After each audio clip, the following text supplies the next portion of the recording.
Welcome back to Black Girls Talking TV. We are doing a quick recap of Love Island USA Season 7, Episode 25. Very quick, just hitting it and quitting it. If you want to hear our recap and our deep dive into like how we felt about everything, then watch our next video. But for this one, it's just the facts of what happened in the episodes. So first we're going to talk about the Huda and Chelley situation.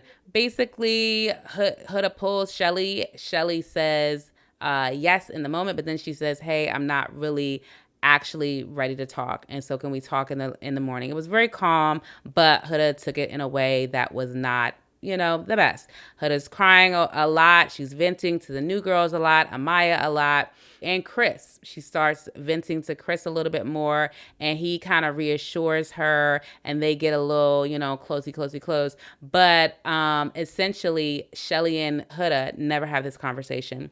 Chelley's venting to her people. She's venting to Cierra, basically saying that when Jeremiah was in the house, Chelley always respected those boundaries. She said, I don't even know what that man's tongue tastes like. So she was very, very clear, and she felt like it was very hypocritical. She also felt like we can be cordial. It doesn't have to be bad blood. But at the end of the day, that's not how I want my friends to move. And so that's not for me. And so that was kind of the situation. They never talked at the end of the day, but ultimately, TBD. And in terms of Ace and Chelley, Ace, he was initially upset that Chelley was going back and forth with Chris during the challenge. There was a few times where they was double backing on each other, and Ace was not feeling that. However, there was also a moment where Huda was doing too much with Ace, and so Chelley felt some type of way about that.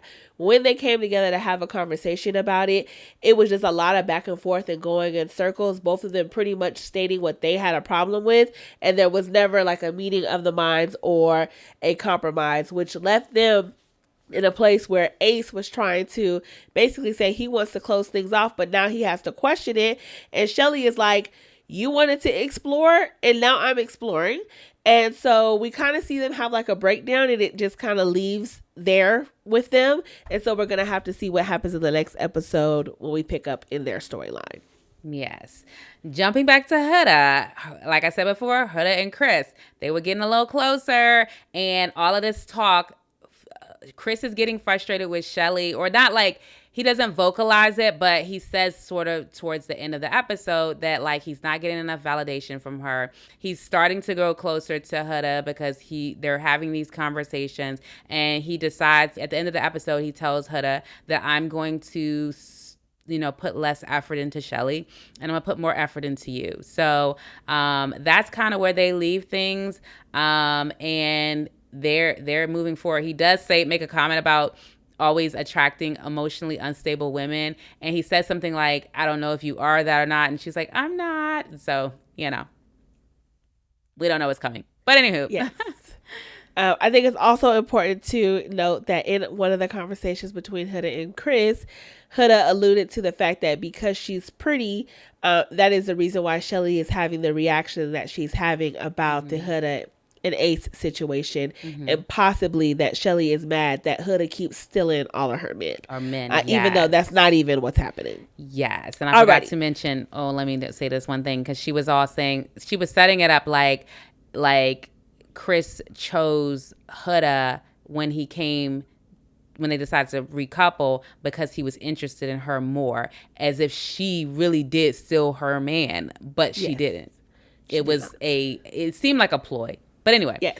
And on the Chris and Huda situation, there also was this pancake situation, another one, where basically Chris that morning had brought pancakes for both Chelley and Huda, but he brought Chelley 2 pancakes, and I guess he bought Huda only 1. And so she had a little issue with that, so she raised that with that man, and she was just like, it seems like you're picking favorites. He was like, favorites? He apologized, but he also seemed a little startled, but this is well before he decided to close things off with her, so obviously it didn't bother him. But yeah, it felt like she was kind of like making a big deal out of the pancake situation again, or another pancake situation. Yes. So yeah. Yep. And then let's get into Alandria. So Alandria in this episode decides that she wants to start exploring. She picks things back up with Zach, and they kind of pick back up on where they left off in terms of her feeling like she was about to get dumped. They did seem to have a good conversation. At this moment, it feels like potentially it's like a you ain't got nobody, I ain't got nobody, because we also will see when we talked about Amaya that Zach and Amaya are not necessarily on the same page.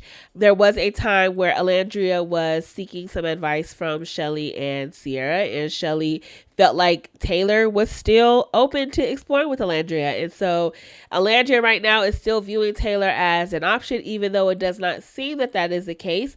Alandria and Taylor do have a conversation, and Taylor pretty much lets her know like things were just different with Clark.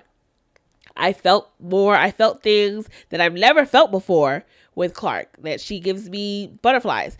But somehow Alandria is still feeling like Taylor is still an option. And then we have Clark and Taylor. They seem to continue to progress their relationship. They're kissing in front of everybody. Taylor reveals that he didn't want to do too much with Alandria in the challenge out of respect for Clark. Clark makes a point to understand that, like she says to, I don't know if it was to the girls or in the confessional, but she pretty much says like everything that Alandria is doing is because she's initiating it.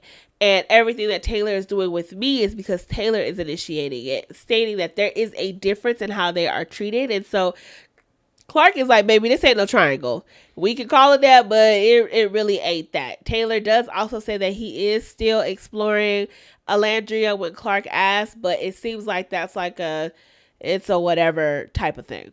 Mm-hmm. Yeah, and then Nic and Cierra, they get to go on a date and they ride up these bikes to a little picnic and they have some cute moments. They talk about both the Nic Alandria kiss and also the Elon, situation. They clear the air and then they close things off and everybody's so happy for them.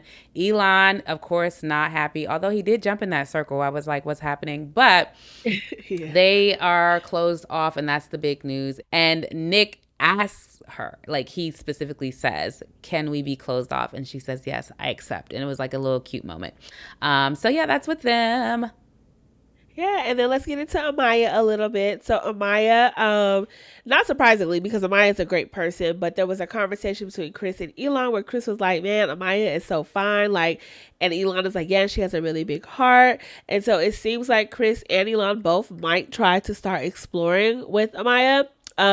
We only see in this episode though that Chris explores, not Chris, Elon sits down with Amaya and they have a conversation. It seems like, they're just really just getting to know each other. They're asking basic level stuff like, where are you from and things like that. So that is like a TBD point, to see where things shift for Amaya. But it does seem like Amaya and Zach are pulling away from each other. Mm-hmm. And last but not least, Andrina, she and Brian, they don't seem like they're on the same page. He calls his conversations with her boring and says maybe this is just a physical attraction. He doesn't say it to her face. He says it to the guys. And she, separately, pulling Pepe, says, refers to her and Brian's connection as sort of weird. And it's not, it's just kind of floundering. She asks Pepe if he's open to exploring, and Pepe says no. Basically, he says he really wants to focus on Grayson, and so that was interesting. Another thing that came out of that earlier when Brian was talking about Andrina being boring, he was saying that he was really interested in Jaden, and so Austin might have some competition. We didn't see him pull or talk to her, anything like that, but that's sort of where things are. And that's kind of the episode as a whole. But at the end of it, the Islanders are putting mail in a mailbox. And we're like, what is this? We don't know what it is. But that's sort of the end. But yeah, if you want quick recaps like this, comment and let us know. We're just trying something else out because we have a couple people in our chat that have not been able to keep up with the episodes. So we're trying to do like little quick episodes that are just recaps for if you have a day that you miss or not. But if you like this, let us know in the comments. And then don't forget to like, subscribe, and follow. All right. Yes. Bye. All right, y'all. Bye.